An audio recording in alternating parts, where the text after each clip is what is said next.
Hola clase, ¿cómo están? Excelente. Y bienvenidos a Aprendiendo con Señor Cao Cao. All right, so let's go ahead and jump into the warm up here. Okay, so go ahead and read the directions. Take a moment. Oh, have I misspelled something? Hold on. Must have hygiene. There we go. Okay. All right, so take a moment. Saquen papel y practiquen. Pause the video now.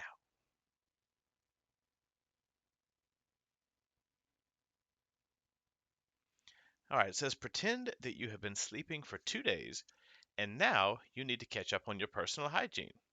You say, whew, I need to shower myself. Oop. Necesito ducharme. Número dos, I should brush my teeth.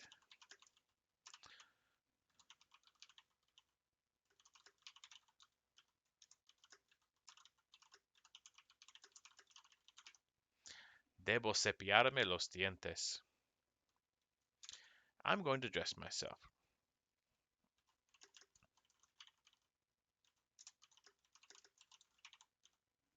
Voy a vestirme. You also could have said,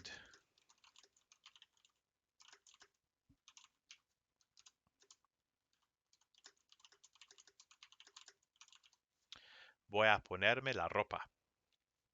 All right, translate and finish the sentence. I get mad when. Me enojo cuando no tengo comida. We get tired when. Nos cansamos cuando tenemos mucha tarea. Señor Coward gets bored when. Señor Coward se aburre cuando trabaja mucho. They kiss each other every day. Ugh.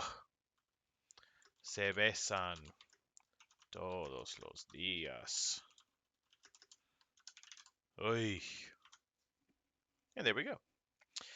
All right, let's keep moving. Now, in the actual live class today, I am going to call on individuals to say things. I'm going to say, ¿Qué necesitas? You say, necesito ducharme. Necesito secarme. Excuse me. Necesito lavarme los dientes. No, las manos. Necesito cepillarme los dientes. Necesito peinarme. Necesito bañarme. Okay, so there you go. Just that kind of repetition is very important. Necesito ducharme. Necesito bañarme. Necesito afeitarme. Okay, because once you say it right enough times, you'll know when you say it wrong. Trust me, I've been out there in the real world.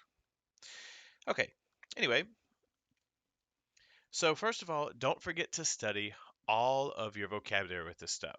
That includes daily routine things like shaving, brushing teeth, brushing hair, drying off, getting dressed, as well as the new things we've covered, such as hugging and kissing and talking to each other, seeing each other, and also things like becoming angry, uh, getting tired, getting bored, all those sort of things. You need to know all of it. Okay? And I'm going to add one little thing onto that. So on Tuesday,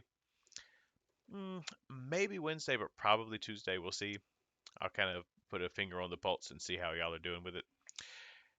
What I'm planning on is a test Tuesday, which covers all of your reflexive vocabulary and concepts like reciprocal verbs, two ways, get verbs, as well as things like shaving and showering, and possession. How to say things like my house or yours is green, things like that. All right, we'll see how it goes. I promise you I won't give you more than you can handle, but Tuesday, maybe Wednesday, I'll give you an update on that, okay? So expect that. Now, speaking of possessives, today I want to kind of touch back on that because these are important things. You don't need to be in Spanish 3 and say Juan's casa for Juan's house. That's really, really bad. It doesn't even exist in Spanish. There is no apostrophe s. There's no apostrophe. Okay, so that's what we're going to be having a look at today. We're going to touch on some notes, and then I'm going to give you some practice. I'm looking at the lesson plan if you are wondering why I'm not looking at you. All right, so let's go ahead. So I'm going to post this document on Google Classroom. Okay, let's just close all of that. Okay, so these are the possessive notes. Let's make sure I'm recording the right thing. I'm not. Okay, there we go. Okay, possessive adjectives. All right, they are mi, mis, tu, tus, su, sus, and then nuestro and vuestro match whatever they're describing. For example, nuestro amigo for our friend, for our house, nuestra casa. Nuestros amigos, nuestras casas. Same thing with vuestro, and then we have su and sus. Okay? They match in number and gender with what they're describing. Here are some good examples. My house, mi casa. Our school, nuestra escuela, singular and feminine. His books, sus libros. Don't forget that everything in Spanish matches all the time. A medium-sized shirt for a medium-sized person. Same thing in Spanish.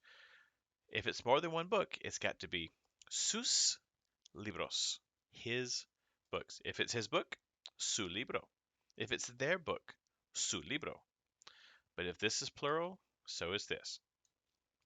All right, so you try. So take a moment, pause the video for just a second, and see if you can get these.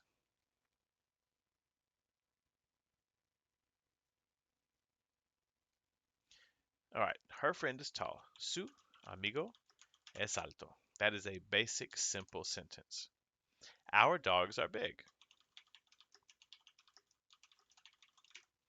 Now really look at the sentence, y'all. Every single word in that sentence is plural. Nuestros perros son grandes. You make sure that you break that connection with English, okay? It's like saying ours dogs are bigs. That's what they do in Spanish. I know it sounds weird, but that's what you have to do. Well, it sounds weird in English, of course. It sounds great in Spanish. Nuestros perros son grandes. Son muy grandes. Okay, now here's one that too many people slip up on. To show who specifically owns something, you simply use de. For example, Juan's dog. You say el perro de Juan. El perro de Juan es grande. The dog of Juan. Never Juan's perro. That's horrible. No, no, no. Okay, so take a moment.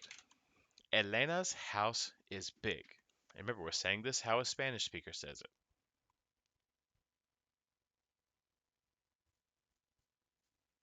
Here it is. La casa de Elena es grande. Wow. La casa de Elena es grande. Okay, not too complicated. Okay, now here's a higher level thing. These are possessive pronouns. Okay, so these are mío, tuyo, suyo, nuestro, vuestro, suyo. Okay, and again, I'll decide about the test. We'll see, but just for now, pay attention and see how well you can get these because I know how capable y'all are. Okay, so see if you can grasp this concept. Pronouns take the place of things to avoid repetition or when you already know what's being referred to. For example, you don't want to say, my house is big and his house is small. Is your house big? No. You say, my house is big and his is small. Is yours big? You don't need to keep saying house, house, house, and people don't. Okay? So let's have a look at what this looks like. Examples. El libro es mío. The book is mine. And let's say the conversation continues and we don't want to say libro again. We all heard me say libro. We know we're referring to a book here. Okay? So if I say, well, mine is in my backpack. El mío está en mi mochila. Mine is in my backpack. Not my book, mine. Pues el mío está en mi mochila. This is really useful when you are in a conversation, okay? El libro azul es mío. Pues el mío está en mi mochila. No lo tengo aquí en la clase. Okay, so here's a little side by side. Mi libro es grande. El tuyo es pequeño. Mi libro es grande. El tuyo es pequeño. Tu carro es verde. El mío es rojo. Perfect example of everyday conversation. Pues tu carro es verde, pero el mío es rojo. Okay, so referring to a book, I have his. Yo tengo. So let's see how we would say his. Yo tengo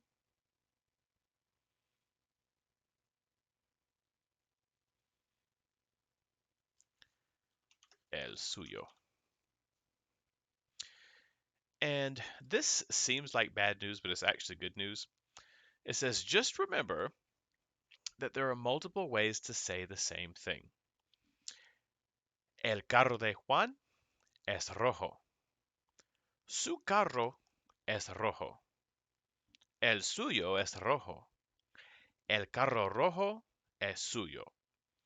These are 4 different ways to let us know that Juan's car is red. Okay, and it just like English, all of these are valid sentences. Juan's car is red. His car is red. His is red. The red car is his. Perfectly fine. They're all communicating the same thing. All right. Now, just to get some good practice, I'm also posting this worksheet. Okay? So this is for you to practice with today and see how you do.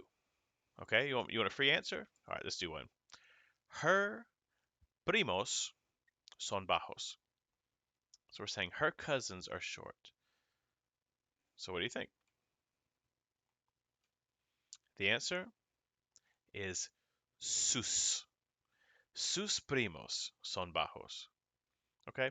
And then after that, it's just some practice. I got a couple multiple choice, and it's not that much to write. It's actually just a little bit to write today. And that's the idea, because again, I don't want to take up all your time.